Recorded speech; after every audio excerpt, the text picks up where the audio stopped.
A new movie is always hard to pick, but everybody can decide to use a movie site like Rotten Tomatoes or IMDB. You never should opt to use them. In this video, viewers will see how bad those websites can be and how stupid their experiences can be.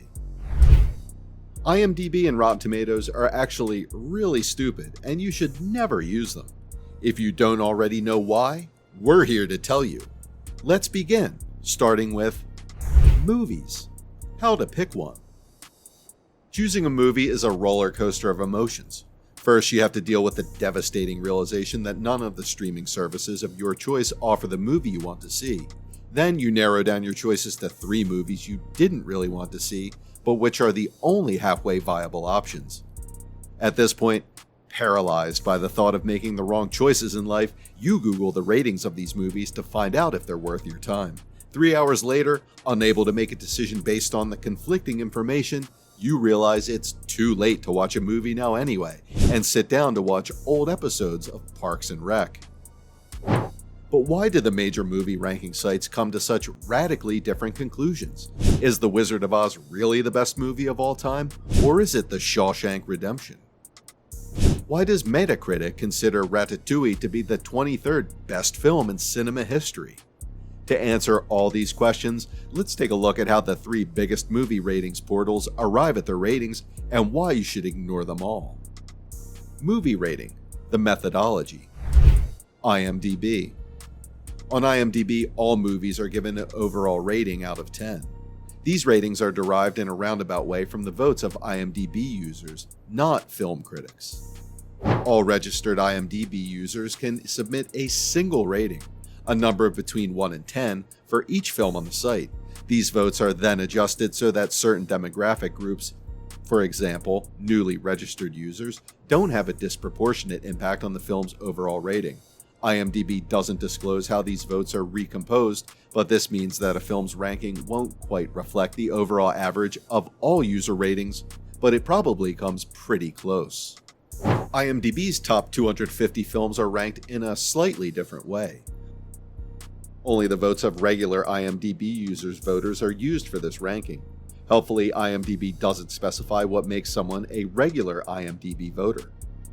In short, the IMDb ratings are based on the votes of the site's users, with a little mathematical tweaking to prevent certain groups from disproportionately influencing the vote. It all sounds very egalitarian, but as we'll see, most IMDb voters are male, which seems to skew the rankings in favor of films that are more geared towards men. IMDb's top movies of all time are number 1, The Shawshank Redemption, number 2, The Godfather, number 3, The Godfather Part 2, number 4, The Dark Knight, number 5, 12 Angry Men, number 6, The Schindler's List, number 7, Pulp Fiction, number 8, The Lord of the Rings, The Return of the King, number 9, The Good, the Bad, and the Ugly, number 10, Fight Club. Rotten Tomatoes gives movies a score out of 100 based on average ratings from professional movie critics. If a movie gets a rating of 60 or more, it gets a fresh red tomato on the site. If it gets less than 60, it gets a rotten tomato. The best films are selected for a certified fresh rating, which usually means the film has at least 80 reviews and a rating of 75 or more.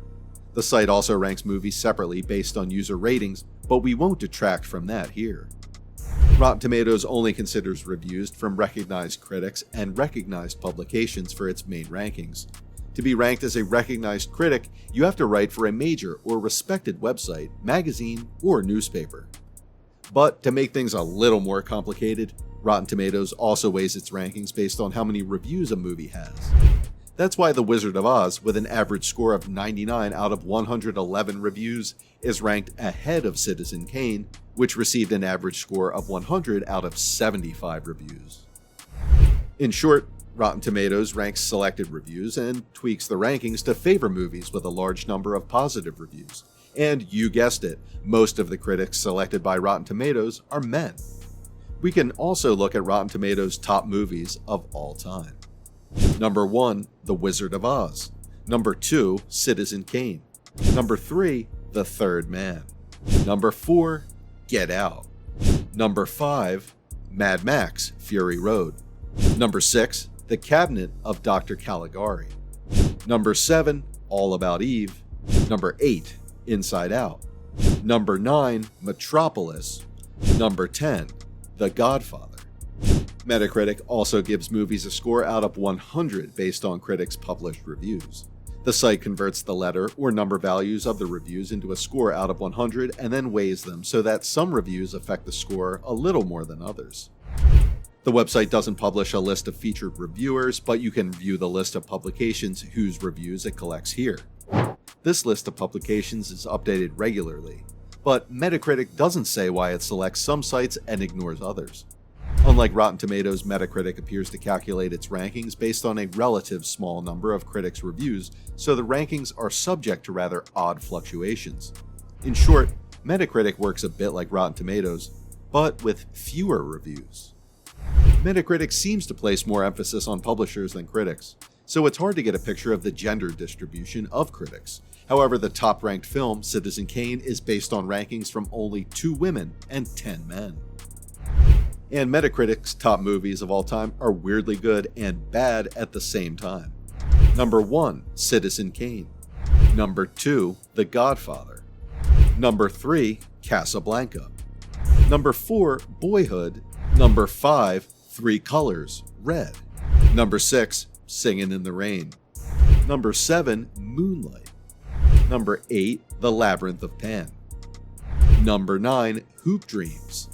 Number 10, My Left Foot. Why you should ignore all movie rating portals. Don't be fooled into thinking that movie ratings portals provide some sort of objective assessment of a film's quality. All 3 of the above sites are very much biased towards the opinion of men. Take for example the highest rated movie on IMDB, The Shawshank Redemption. Its rating of 9.3 is based on the votes of about 1.86 million IMDB users. 1.2 million of those votes came from men. IMDb does adjust its rankings to reduce the influence of certain demographics groups, but men often make up more than 70% of voters for a film. And it turns out that men tend to rate films with more masculine themes or male leads much more positively. A look at Sex and the City's rankings show how divided the audience is on IMDb. Over 29,000 men gave the film an average rating of 5.8, while 43,000 women gave it a score of 8.1. Adding up the ratings definitely gives a score of 7.4, but IMDb's calculations gives a final score of 7. IMDb breaks down the demographic distribution of votes for all of its films. A look at it shows that men consistently rate male films higher than films with female leads or traditionally female themes. Things don't look much better on Rotten Tomatoes. In 2015, Meryl Streep attacked the site for having many more male critics. At the time, there were 168 female critics on the approved critics list and 760 men. In 2016, a San Diego State University study found that only 27% of the top critics on the site were women. There is no comprehensive breakdown of the gender ratio on Metacritic, but since the site uses many of the same sources as Rotten Tomatoes, it's likely that the site suffers from a similar level of bias. If you were hoping for a verdict here on which website should come out on top when it comes to movie ratings, you're going to be bitterly disappointed. Basically, it boils down to this. If you want to know which movies men like on the internet, check out IMDb. If you're looking for critics' favorites, check Rotten Tomatoes. If you're looking for a slightly worse version of Rotten Tomatoes, opt for Metacritic. Or just watch Inside Out because it's so beautiful and heartwarming and you're obviously not in a position to make an independent decision. So that is literally all you need. Now just pick a movie and watch it. If you want more videos too, we will make them, and we'll see you in the next video. Goodbye.